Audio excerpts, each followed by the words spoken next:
mmesikia askofu wenu anatajwa kwamba na Gwajimanize. Gwajimanization kwa maana hii sasa nakubali kweli. Ningependa kugwajimanize kwa maana ya ni ujasiri usiotetereka wa kusema ukweli. Haijalishi ukweli huo ni mchungu au hawawapendezi walioko madarakani.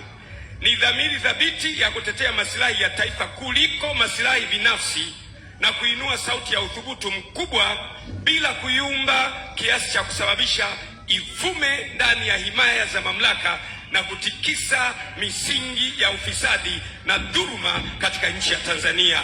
Gwajimanization. Nani angependa awe Gwajimanize hapa? Piga kelele, sema ya!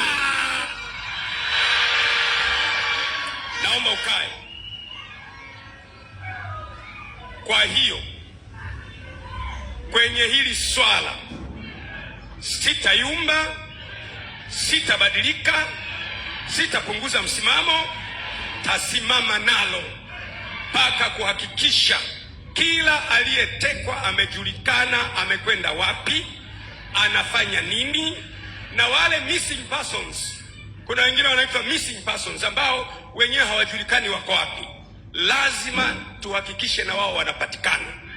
Sasa ndugu zangu, vaeni silaha kamili za Bwana ili muweze kushindana siku ya uovu, kwa maana kushindana kwetu sisi si juu ya damu na nyama, ni juu ya falme na mamlaka na wakuu wa giza na majeshi ya pepo wabaya katika ulimwengu wa roho.